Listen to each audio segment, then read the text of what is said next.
chacun d'entre nous connaît une personne proche qui est très malade, qui souffre énormément, qui est harcelé, qui est oppressé. Maintenant, imagine-toi, s'il y a quatre amis comme qui décident de porter ce paralytique, s'il y a 4, vous décidez ce soir, on est vendredi, on fait une veille de prière dans mon appartement. On n'est pas obligé de crier, on peut faire une veillée. Et c'est là que le Saint-Esprit m'a ramené en 1995. J'ai eu la première oppression démoniaque de toute mon histoire, la vraie, une vraie. J'étais tellement insensé, j'étais zélé, nouveau converti. Et puis comme j'avais un frère qui souffrait énormément, qui était harcelé par des démons, j'ai commis l'erreur monumentale de dire pourquoi les démons-là ne viennent pas m'attaquer moi. Maman. J'ai dit ça, ouais, mais tu sais, quand tu es zélé là. J'ai dit pourquoi ils avaient qu'à venir m'attaquer. Mon gars, dès que j'ai dit qu'ils avaient qu'à venir m'attaquer, les instants qui ont suivi, ça n'a pas attendu 5 minutes. Hein. Quelque chose a commencé à se promener sur ma tête. Et puis commençait à me taper, comme avec des piquants. Commençait à me taper sur la tête. Je sentais quelque chose. J'ai dit là, j'ai su que je venais de pécher. J'ai su que je venais de pécher. Et une chose qui se promène sur ma tête, qui me cogne. J'ai dit, moi, j'ai dit, Seigneur, je demande pardon. J'ai fait toutes les prières de repentance. J'ai pris autorité. J'ai chassé, brisé, mis le feu. Rien. Ça me frappe. J'ai dit, mais qu'est-ce que c'est que ça? Ça me frappe. J'ai dit, Seigneur, je demande pardon. J'appelle mon pasteur à Paris. Mon pasteur prie. Il dit, au nom de Jésus, fire. Rien. Dès qu'il a fini, la chose est là. J'appelle un pasteur que je connaissais à Parme, en Italie. À Parme, je l'appelle. Il prie. In the name of Ghanéen. In the name of Jesus. Il prie. Il prend autorité. Dès qu'il a fini de prier, la chose se balade. Ça cogne encore. Je dis, ça c'est quoi? Si mon pasteur, spécialiste en combat spirituel, a prié et que rien n'y fait, Seigneur, je suis cuit. Les 2 pasteurs que je connais ont prié, rien ne s'est passé, je suis cuit. Sans conviction, je vais voir le médecin. Je savais que c'était spirituel. Je savais comment ça avait commencé. Mais, je vais voir le médecin.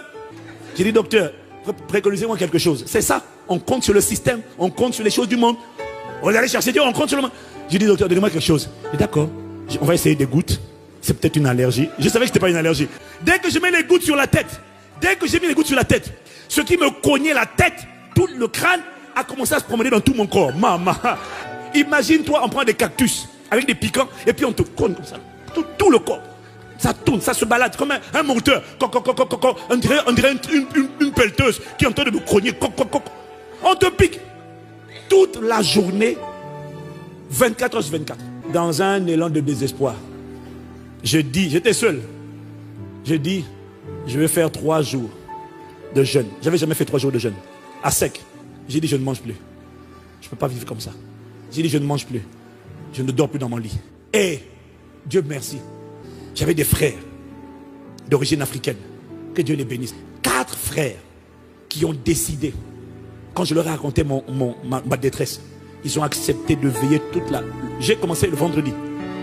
Du matin au soir, j'ai prié tout seul. Le soir, vers 20h, 21h, je vois les 4 frères venir et ils disent, on va s'installer dans la cuisine. Ils n'ont pas de titre, ils n'ont pas de nom. Je ne connais même plus leur prénom.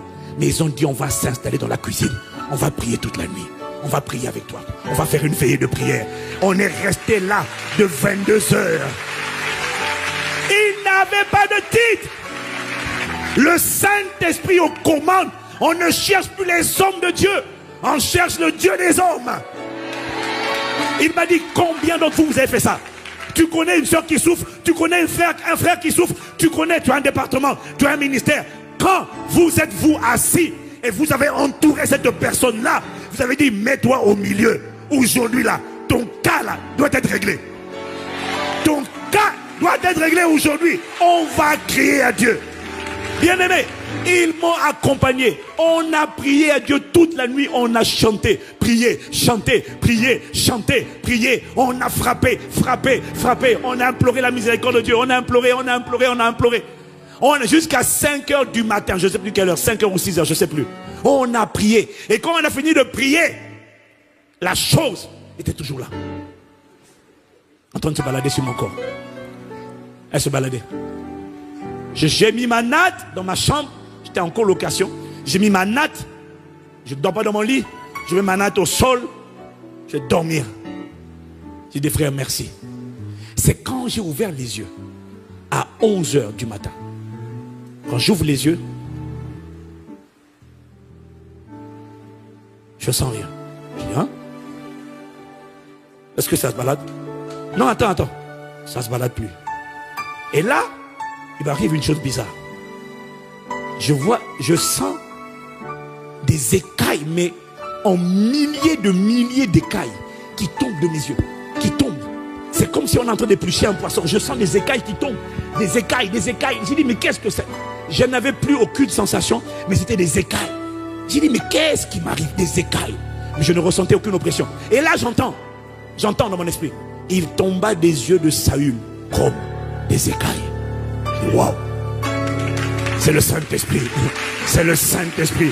Il avait entendu, il avait exaucé, il avait eu compassion. Lorsque le Saint-Esprit est remis au centre,